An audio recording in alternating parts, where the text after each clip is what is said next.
Hello, everyone. Welcome to Genealogy Adventures. My name is Brian Sheffy. And I'm Danya Williams, and we have a great show for you guys today. We are right back where we started, where we left off. We're doing our second part of honoring the 6888, the women of the all-Black female battalion of World War II in the Postal Battalion. So today we are going to be talking with the head and lead of this particular battalion, which is, her name was, during that time, she was Major Charity Earley. But we're going to be talking to her son and daughter, Stanley Earley and Judith Earley. Mr. Earley began his career in government with the city of Dayton, Ohio, as a management analyst in the Office of Management and Budget. His extensive professional career spans more than 40 years with the experience both in public and private sectors. Previously, Mr. Earley previously worked for Prince George's County in the Office of Management and Budget from 1996 to 2003, rising to the director position, then the Deputy Chief Administrator Office for Budget, Finance, and Administration for PG County. Ms. Judy Earley is the youngest daughter of Major Charity Earley, and she received a BA in journalism and an MA in education. She's also the author of a fiction book called 8 to 5. Welcome to the two of you. Welcome to the show. Thank you. So I want to just jump right in. I want to, just really pick up where we left off, and I want you guys to just tell us about your mom as a mom, and then how she, got into joining the Army. Well, that's a hard question in a way, because when we were growing up, this was never something you thought about, and later on, we were aware of it. I would say, I don't know what Judy would say. I certainly would say that we had wonderful parents, and she was always engaged in so much stuff in the community. We were always, one of the things that was always, both my mother and my father were, and so there were always discussions of what was going on and so forth, and so but it was, in terms of growing up, she was mom. So. Okay. And Good, Judy? Brian. I was going to say, and Judy? Well, we're 6 years apart. So when he went off to college, I was in the, the 4th grade, I think it was. And so I spent a lot of time with my mother, around the house and running errands. But I know that she often went off to board meetings with different organizations, or they would invite her to come speak, and she would go out of town to give a speech. But I didn't think anything about that, because whatever you grow up with, you think that's normal. And so she was just my mother. I don't even know when I actually found out that she had been in the Army, that both of our parents had been in the Army, until, I don't know, I was much older. She was just my mother. So you never saw her turn into that lieutenant colonel or that major during that time? Like, was she always just mom, or was there ever a moment when the switch, you saw the switch? I wouldn't say I don't remember ever seeing the switch. I don't. I wouldn't say the switch, but I would say, she had a number of leadership roles, and I saw her in that situation. She was, for a number of years, she was the chair of the Housing Authority in Dayton. She was she was vice president of Sinclair College. She was on the board of a bank and on the board of a Red Cross. she was on the Red Cross. She was on the national board of Red Cross, and she was involved in lots of different organizations. And I did have an interesting experience when I was at the beginning of my career. So there was some issue between the city of Dayton and the United Appeal. And United Appeal was, at that time in Dayton, was a board created that was made up of the United Way and the Red Cross. And my mother was, I don't know whether she was the chair of the United Appeal or she was one of the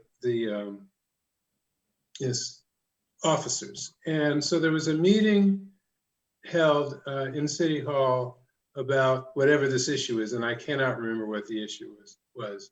And I was there at the table, but I was, of course, like supporting staff. My mother was sort of leading the other discussion. My mother was she was really effective in the meeting.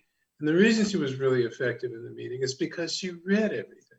And one of the things that she did, which I wish I could say I do, I try to, but I'm not, is that she read everything. So you go into this meeting and it's, and she'd say, well, and she, well, this is fine, except on page 15, that bottom paragraph clearly says da da da da da da da. That she really was aware of all those things that nobody else really knew. And because she was so thorough, she was really, really effective. And that's something I saw. And I saw that in other occasions, but that was a time that I first became really aware of it. Well, that's interesting because as you were talking about that, I was thinking about our previous episode, and there was a story that kind of came out about your mom, saying that she was in England. I guess one of her ranking officers came to visit the base and wanted to see the women. So he expected this turnout. He wanted to see all of them, and she's like, "No, love, they're working. So I will muster the women who are available to meet you, but the rest of them are doing their job." So she just seems, is this a right impression? She seems to strike me as a very practically minded woman who was just prepared on just kind of every level. I would say that's a fair statement. I'm not sure whether that had occurred in England or France. Maybe it was in England. I can't remember. But yeah, there's a you probably have, there's a documentary, you probably have seen it, and you probably talked about it, and they talk about that really well. Yes, I would say that she definitely had a very practical streak in that sense.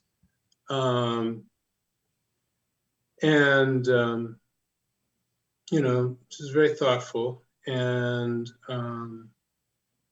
very, I guess some things about my mother that I guess more personal, and Judy, you guys have. My mother really liked sports, particularly baseball, and my father was very into the arts and to music, and I'm really into the arts. And my sister is very much a baseball fan, so my mother was decidedly not musical, whatever the opposite of musical is, but she was very, very much into sports, and particularly baseball. And so she, that was something that was always really important. It was always in the background of life. And are you aware of anything in her family background, like her parents and her siblings, if she had them, and grandparents? She seems to have felt very comfortable in a leadership role in public service. Is that was that a theme in her family? Yes. Yeah. Judy, you go ahead. Well, her father, granddaddy, he was an AME minister, and was he a bank president? I don't know. He was was a bank executive, but he was an AME minister. So she was a PK. And I'm sure she got a lot of that from him. PK stands for preacher's kid, for those that didn't get it. Yes. And Do you think the whole family, the whole side of the family with the last name Adams they have very strong leadership skills. Yes. Well, again, because I mean, I have to appreciate that skill in her, because in a lot of ways, she was dropped into an unenviable situation. I think that's the adjective I'm gonna go with, because being faced with such a huge backlog of mail, no real processes in place to deal with it, to get the mail processed, and the front lines where the men were serving who needed that kind of morale. I just imagine the inner fortitude that someone had to have, and the confidence that they would have to feel as though they could tackle that. You know, you hit something that's interesting, because and the family thing is interesting too, and because I mean, I would say that she was, I don't know what the right word is, but the idea that you have a thing to do, you figure out the way to do it, you proceed to do it, and you do the very best you can, and hopefully that will be successful. And I will say that she had a brother who was an AME bishop, and she had a sister who became the head of a business school at Florida A&M, and another brother who became a State Department, one of the highest, was at the time, one of the highest ranking African Americans in the State Department. They were not, the whole group was not they were not braggarts. They were like, you have a task, you go do it, and you expect to do it. And my mother was very much like that. And I can remember from both my parents the sort of sense that, I'm not going to tell you what you should do, but whatever you should do, you do the best you can. It's not, and I think that was true. Honestly, the situation you're describing is clearly very difficult. I can see my mother dealing with it. I can see her dealing with it, and she definitely was proud of what they did. I'm jumping around, but there was an event and you probably can look it up in C-SPAN. There was an event in the 1990s when President Clinton had, there was an event that was honoring Black veterans, honoring basically all Black veterans. It was basically a pageant that went on for hours, but it was on C-SPAN, and at the end of the event, Shelley Casfili, who was the chair of the Joint Chiefs at the time, introduced my mother and gave a terrific introduction. And then my mother introduced President Clinton. And my mother was always a very good speaker. That was one of her best skills, was she was an excellent speaker. And she gave one of her best speeches. And then Clinton came up after the introduction and said something which I've always, I frankly have always been proud of. He said, I don't want to put a damper on the events of this evening, but I have to decide whether I should dismiss or just demote the person who decided I should speak after Colonel Early. And that was, it was a great event. She was very proud of what they did. So as a woman, and specifically as a Black woman, did she talk about or relay any instances where she got resistance or pushback? Oh, yeah, absolutely. Um, I don't know if it was as much pushback for being a woman as it was pushback for being African American. That event that you mentioned about her superior officer wanting to see all the women, when he found out the process that she was doing, she had them divided up into 3 shifts, I think. I think it was 3 shifts. So you were either sleeping, working, or on your break or something like that. I don't know, but it was 3 shifts that she had developed, and he wanted to see everybody, and she explained, well, that group is asleep right now, and that group is doing this, and that group is doing that, and he said that, you know, he was not happy, and he was going to send a white officer to show her how to do her job, because obviously she couldn't handle this. And I what did she say, over my dead body? Over my dead body. She said, over my dead body. Sir, over my dead body, sir. Sir. Yeah. So I mean, this was in the 1940s. So obviously she was going to get a lot of pushback for being colored. And also in Europe, they were not even used to seeing a lot of Black people. So the Europeans were kind of curious, and some of their behavior, I guess, could be considered insulting, but you had to remember that they didn't see Black people. So the answer to your question is yes. Pushback. So did she tell you guys any stories about, like, after you got older or what have you, of different things that may have happened? Because I know sometimes our families don't tend to talk about the past all that much. And I think that's one of the problems as a genealogical researcher that we tend to have when they don't want us to know something. They're like, why don't you just leave it there and not, just let it go.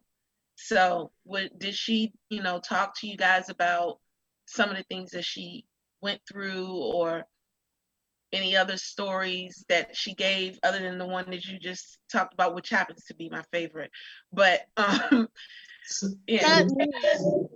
Not with me. I learned things from reading the book. Okay. We never, I mean, I don't think it was a question of her wanting to hide it. It just, like I said, she was my mother, so we didn't talk about it. I don't know about with my brother, but we didn't. I think when she started, because we all have been on her about writing this book, and in the 80s when she started writing a book, she did talk about stuff more. And I mean, one story. Well, let me say one story, and which you may be aware of, and then I want to talk about this. There was some stuff that happened when she was writing the book. When they were coming back and they got on the ship, and the officer, everybody's going back to the United States. The war's over, and there were thousands of people on the ship, thousands of soldiers. There were women, Black women and white women in their units on board. The white nurses did not want my mother to be in command of them because they felt they should, but my mother was the ranking officer. So they wanted to have their own command, and that was simply denied. And so some of them said they were going to, they wouldn't travel with the black officer in command of them. And my mother went down and said, that's fine. We're all going home. You have 15 minutes to get off the ship because they're leaving. And after that, when she finished that, it turned out the captain of the ship was standing behind her and said, Colonel Earley is correct, or Major Earley, I don't remember if she's Major or Colonel at that point. And by the way, it's now 14 minutes. So, oh, wow. She did have things happen. She talked about some incidents on trains in the United States. But one thing that I do want to point out is that when she was writing the book, one thing I did get to read was she had kind of a memoir that she'd written in 1946 that was, so this is like in the 1980s, so it's like 40 years later. She'd written this memoir in 1946, and a lot of the material that's in the book, in One Woman's Army, is in that memoir, but it's written very different. And there are two things about it that were quite striking, and now it's been many years since I read it. One was this person who wrote this was just finishing taking nearly 1,000 women overseas in a war, and was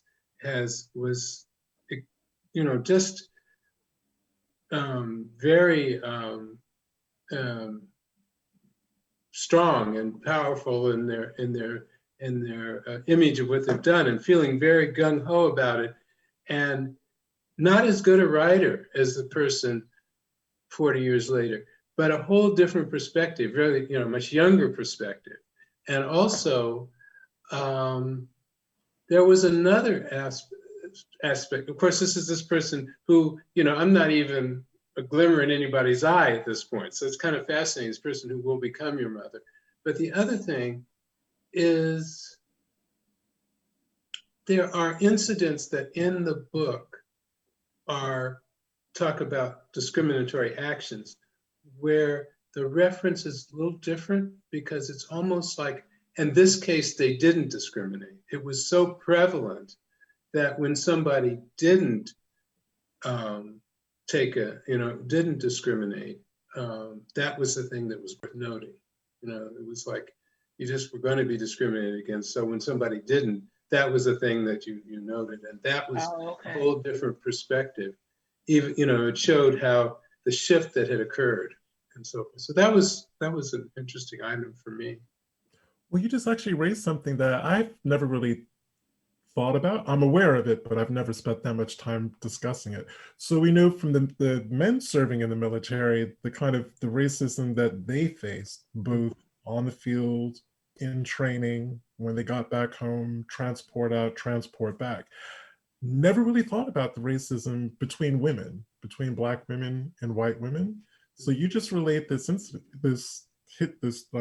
episode where your mother's in command of all of these women. She's taken them back. She's taken them. She's gone with them to Europe, brought them back, presumably all of them, safely.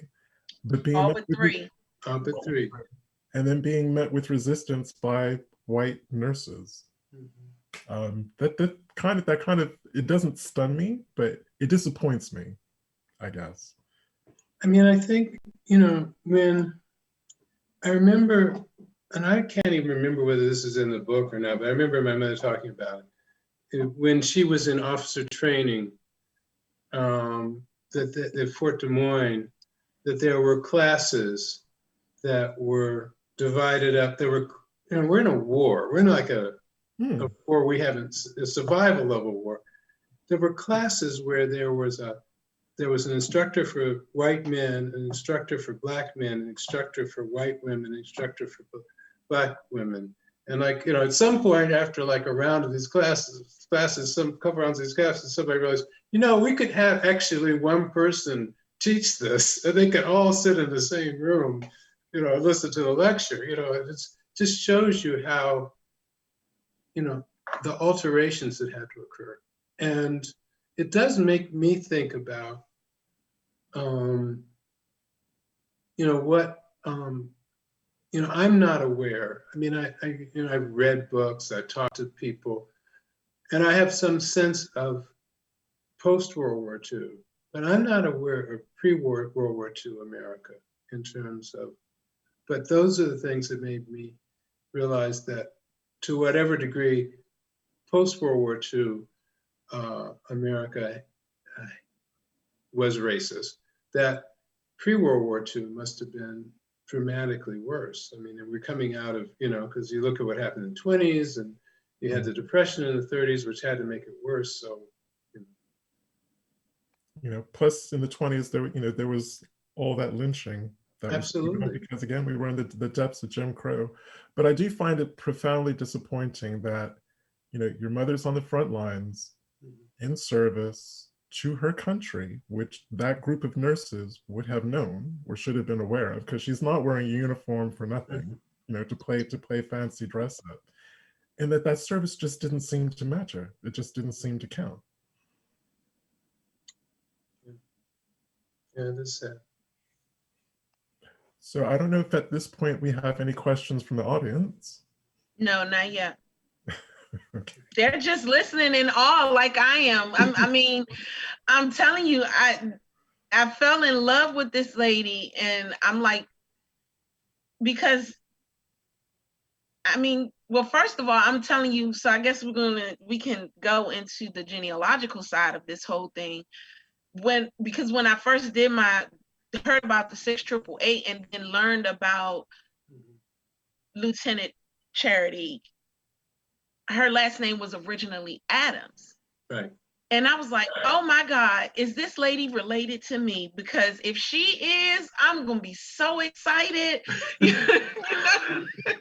So, because it just explains the strength of my family and how not that it explains it, but it fits with the women in my family and the strength that they carry.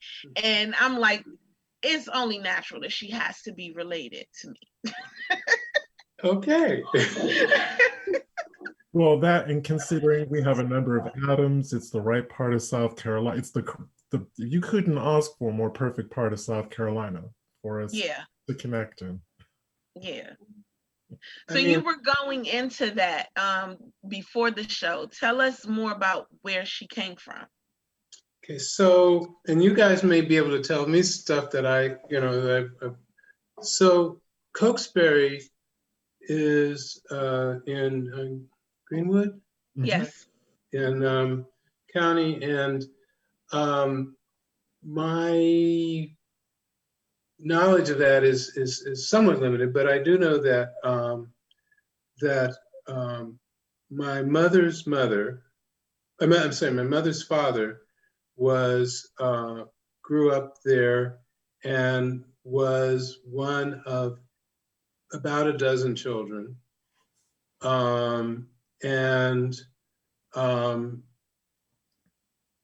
He eventually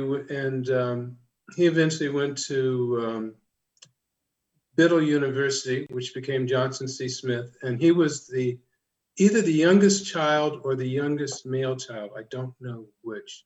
And they had enough people to work the farm.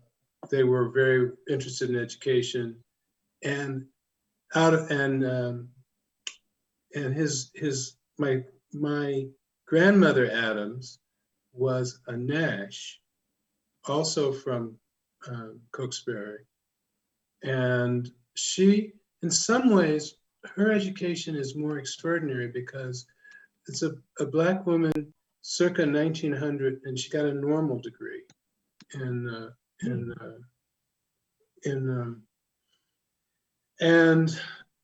one of the things that we've found, I've run into people from all over the country who've come out of Cokesbury and come out of that county, that there seemed to be such a focus on education.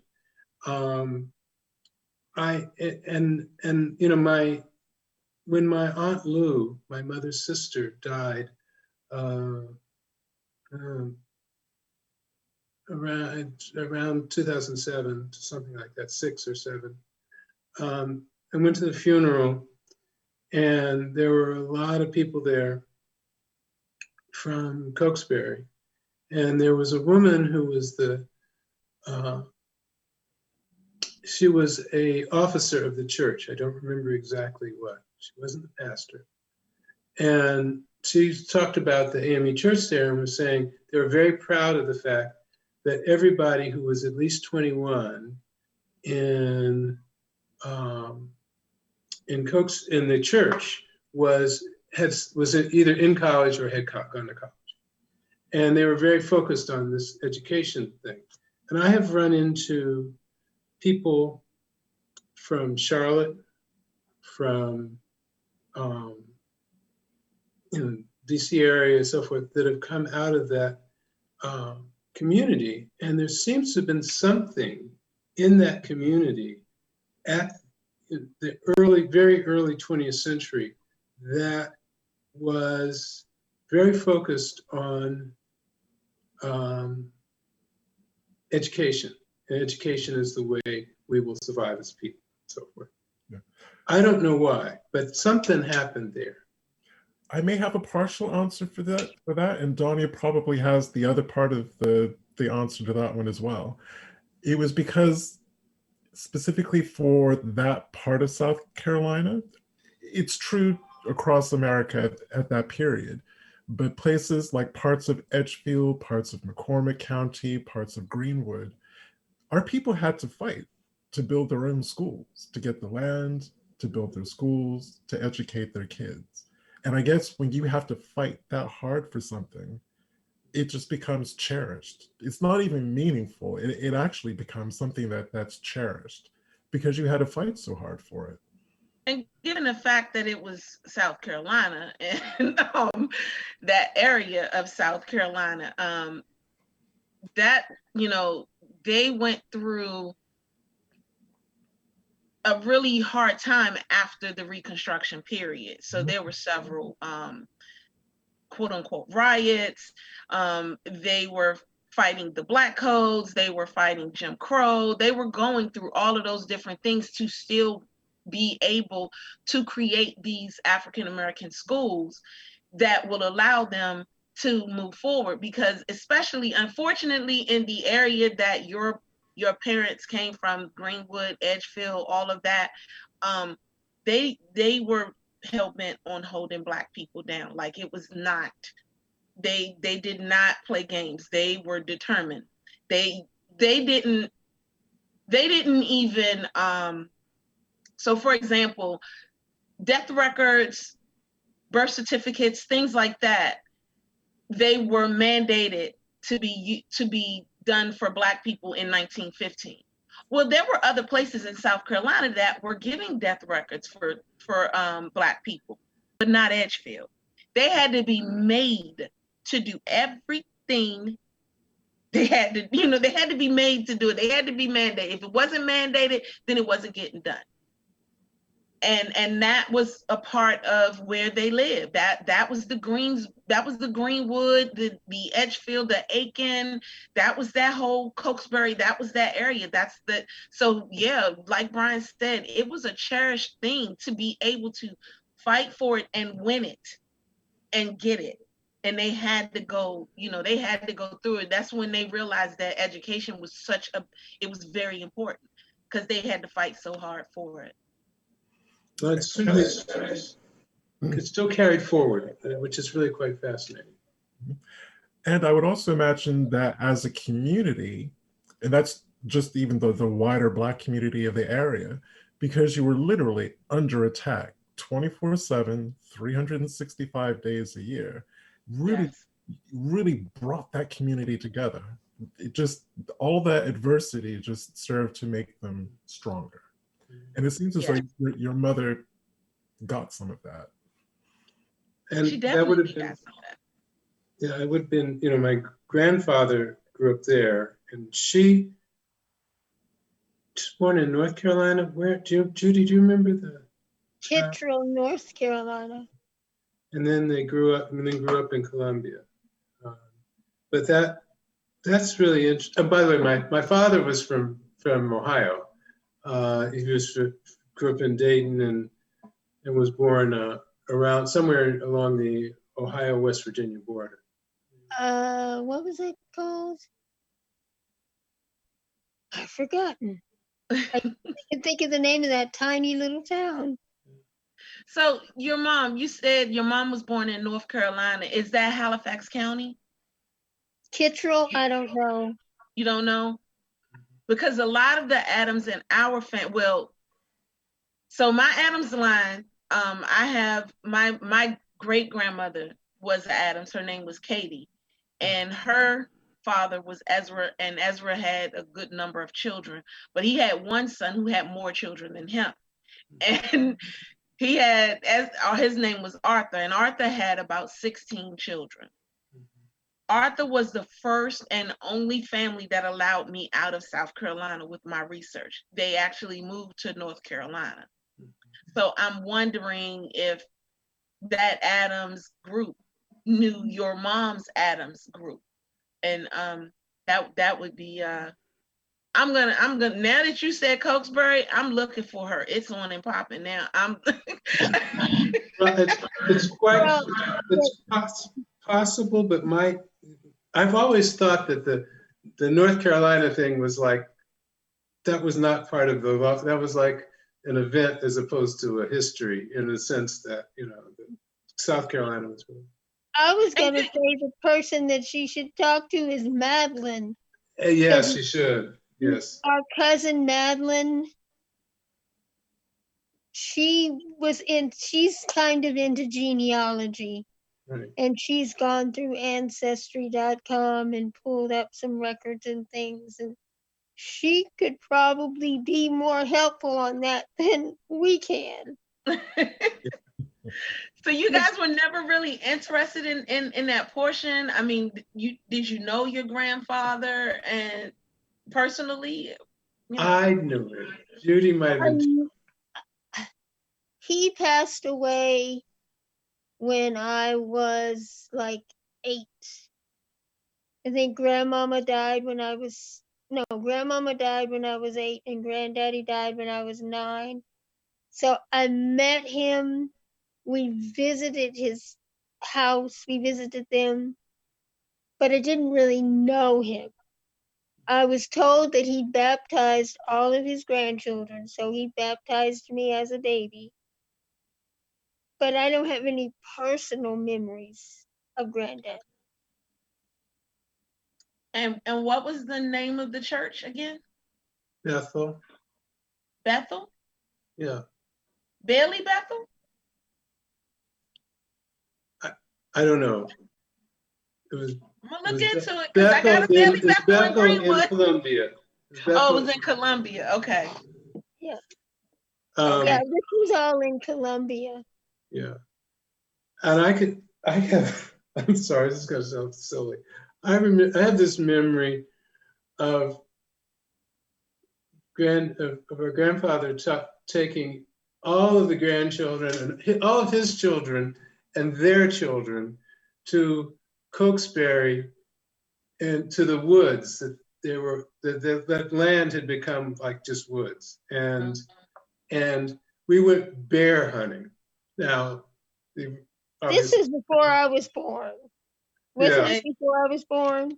And you wouldn't have done it anyway, right, Julie? Or you were. I don't remember ever going to Cokesbury. Okay, well, if I was there, I was an infant.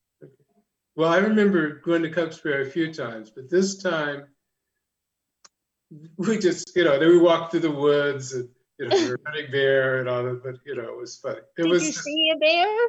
No, but anyhow, he had a shotgun and, he walked through the woods, and that was the big, and it was a big adventure for all of the very young grandchildren.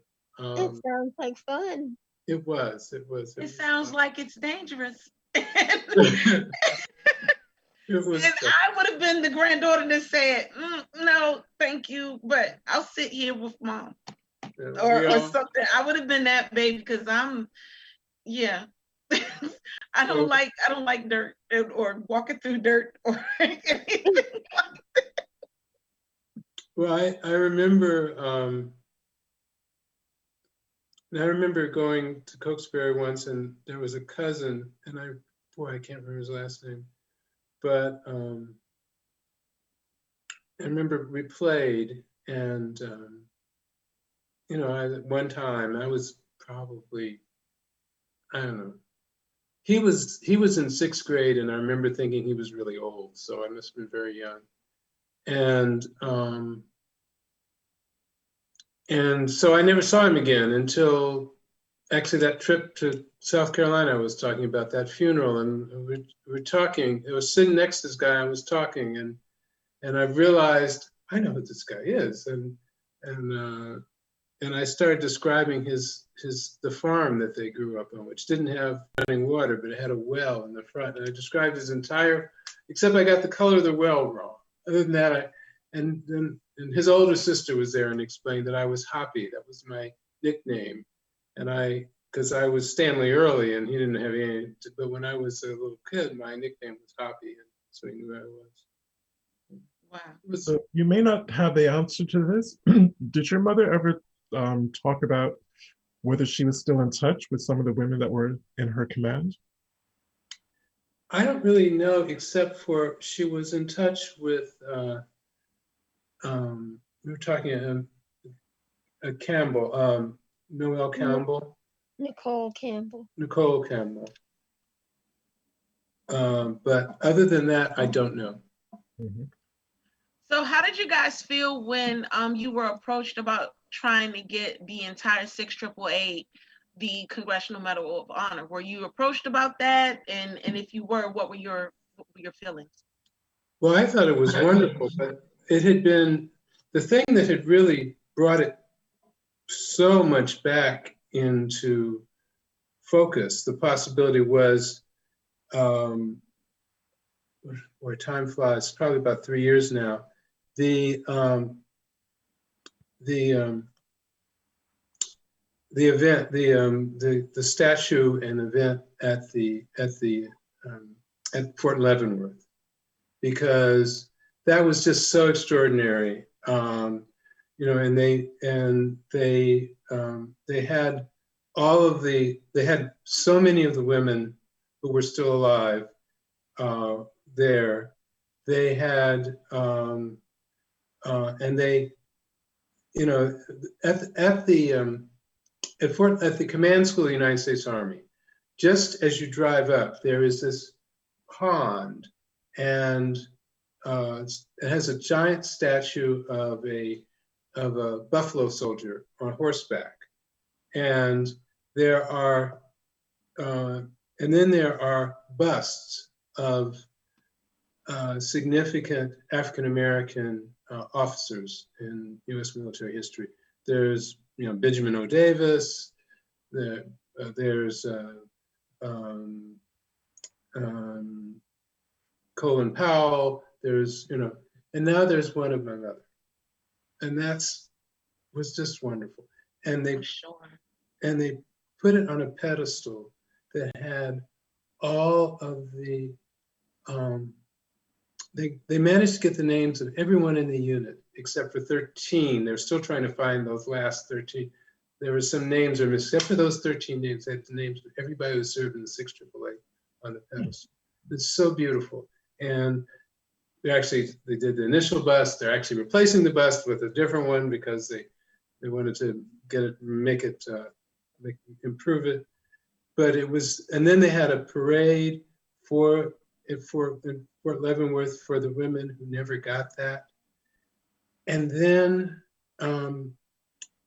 there was an event unveiling, and there were the commander of the base and senior commanders in the Army and senator from Kansas, and this is terrible, I'm blanking on his name, who was just so moved. He started talking about he never realized until this event that the 6888 had affected his family, because the letters that had kept his family together had come to the 6888.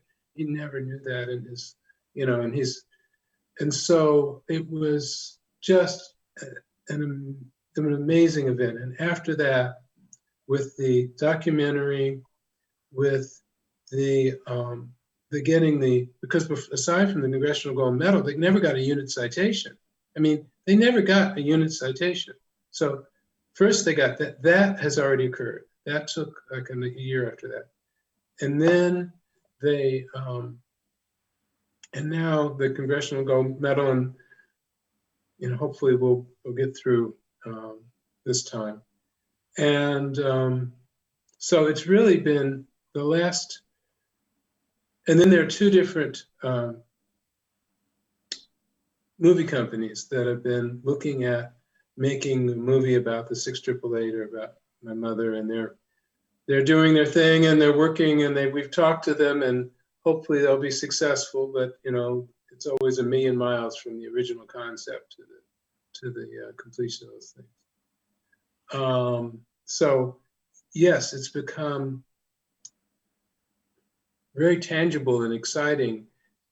But and while we had always gotten stuff every few years, and and there have been lots of things, the last 3 years have been pretty extraordinary.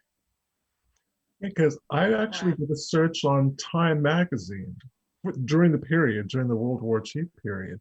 I couldn't find it. I mean, I found plenty of articles about men's service in the military. Didn't really see anything about even women in service during World War II. And again, I found that kind of surprising. I don't think there was a whole lot. Yeah, I think the only thing that I ever saw for women in World War II was them here and building, taking over where the men that had to leave the factories, these women went into the factories and started doing that type of stuff. But even then, when you saw that, they were talking about white women. They weren't talking about the Black women and their role in this whole situation. So that was what I saw.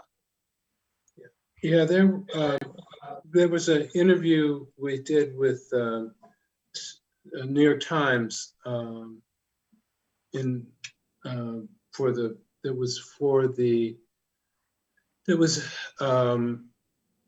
the 75th anniversary of the end of World War II, and it was a really, I don't know whether you saw the article, it was a very good article and so forth. And one of the things that the woman who was the author, by the way, who is a retired, well, not retired, she spent a few years in the military as an officer. She's Black, and she's now a Times reporter. She did her own search of articles about during World War II about the 6888, and she found a couple of really like one paragraph items, and that's somebody in the business focused doing like major research, as she was interviewing people all over the country. So there was not much. There was some, but not much.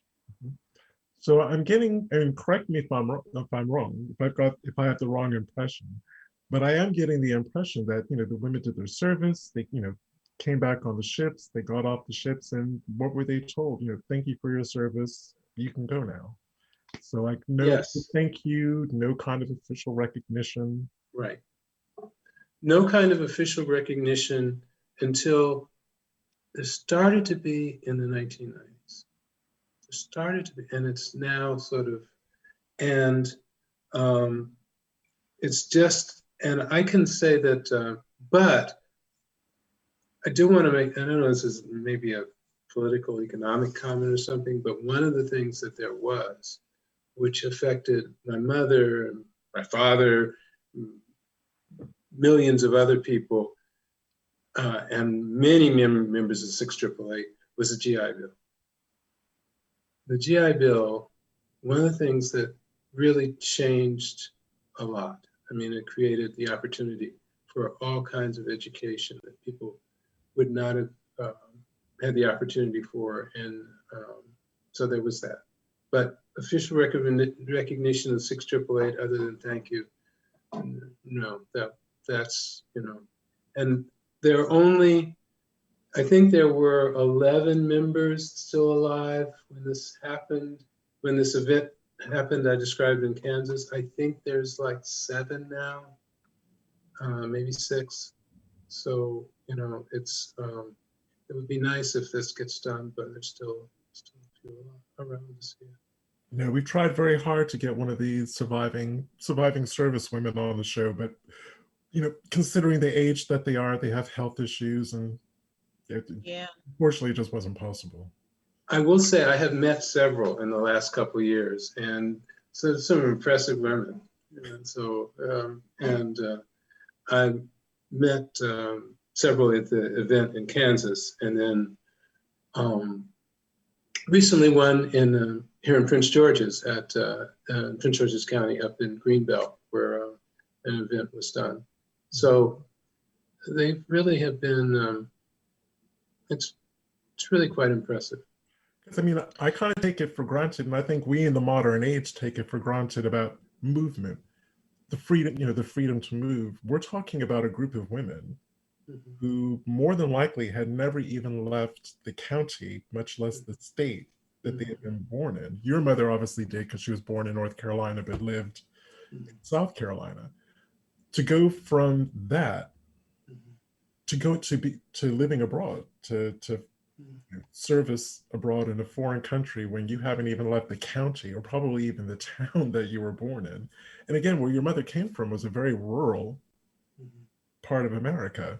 You know, so I say going from the transition from that to being on the kind of front service lines, I mean, that must have been quite a mental journey to Well, take. you know, my mother had been at Wilberforce and then had gone back to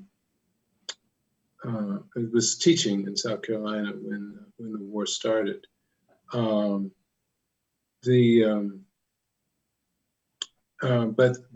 you're right. There was and that's one of the things that is, you know, if you look sort of historically in terms of, for me, that one of the things that I'm always fascinated by, I love history. I just really do. I'm fascinated by sort of big movements of events. And one of the things that happened was millions of people left the country who never would have left even their part of their county or whatever. And, you know, it changed the perspective really dramatically, for better or worse, but it radically altered the perspective. And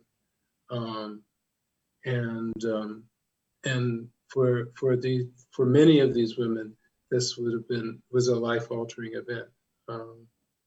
But they were of every background, from having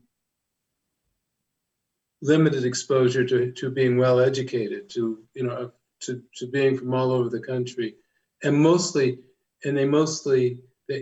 there was the additional travel thing, because in some of the southern states they couldn't enlist, so they had to go north.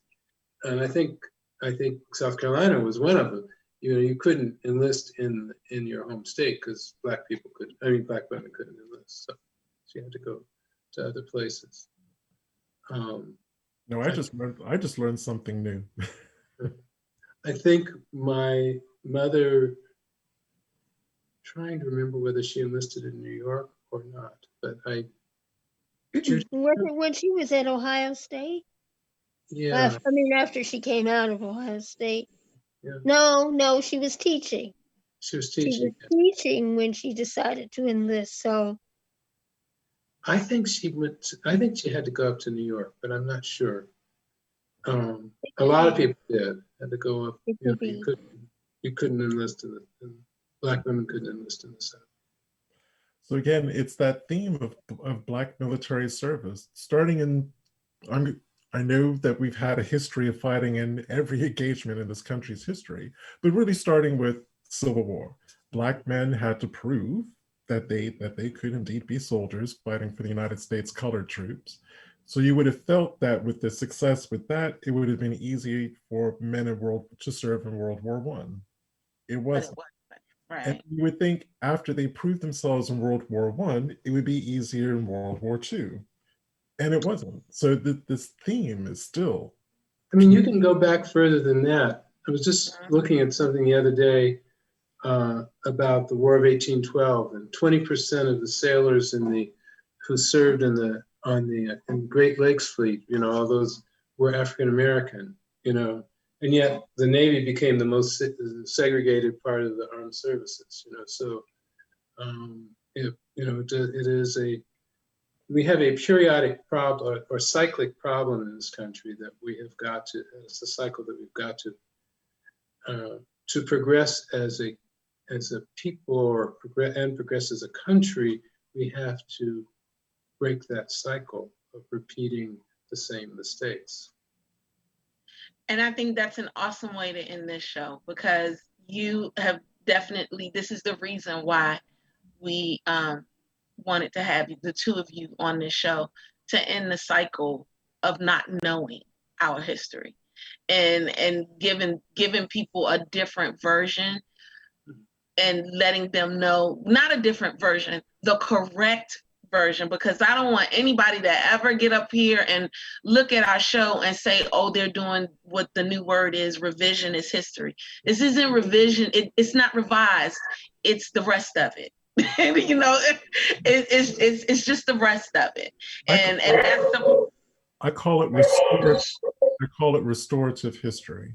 yes, restorative. That's exactly what it is. It's that piece, that piece of that picture that was kind of blurred, and now we took it to the photo restoration, and they were able to put it back together the way it was supposed to be. That is the perfect word. That's restorative history. And I'm just so grateful that the two of you decided to come on and really, talk more about your mom and give us the human side of her, as well as just talking about the stories that she did share.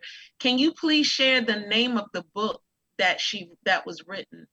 It was One Woman's Army, which was written in which she wrote, I think, 87, and it's still available. Yeah, it is. I thought I had a copy of it. I'm definitely gonna get it. And we will put a link to that in our broadcast. Okay. We will. Well, thank you so much again. What was you going to say, Miss Judy? You can purchase it from Texas A&M Press. And Texas A&M is an awesome school. I mean, I went to Jackson State, so I don't want any of my Jackson State fans to feel a certain way. But Texas A&M, when it comes to African Americans, specifically African American women, they've done a lot, because it was also Texas A&M for Opal and the land grants and things of that nature, where it was helping Black people, help them get their land that they were owed when even though their families were enslaved, they had access. They had, they were supposed to get parts of that land because they were children of the enslaver. And they really have this whole land grant situation where they will help you get your land. And this was all done by one of our family members named Opal Foster. Opal Lee, not Opal Foster, Opal Lee. And I just loved her dearly. She died about 5 years ago, but Texas A&M, they were the ones that did that. So kudos to them. They were very great. That's great. And would you like to put Danya with next week? So the third installment of the show will be Lieutenant, I believe she's Lieutenant Colonel Edna Cummings. Edna is the one that is spearheading the Congressional Medal of Honor. And we will also be talking with another daughter of one of the 6888. Her name is Janice Martin. And Janice is the daughter to Indiana, I believe her name was, Indiana Martin. Do you know that name? Do either one of you know that name? I Um, don't. I can tell you that I've been in a few events with Edna Cunningham, and she's really impressive. She is very impressive. You guys will really enjoy talking with her. Well, thank you again for sharing your mom with us. And I've already started doing some research. I actually was researching. I've already come across them. I didn't even know it, Brian. I'm gonna tell you about it later. But I've actually already come across them. I sure have. So I'm excited. So on that note, thank you everyone, however you've been watching us for the last hour. Thank you for joining us. Thank you to our guests for sharing such lovely stories about your mom and your memories and your thoughts. All of you at home, stay safe, be well, and we will see you next week when we have part 3 covering the 6888th Battalion. Until then, Yes. see you next week. Bye.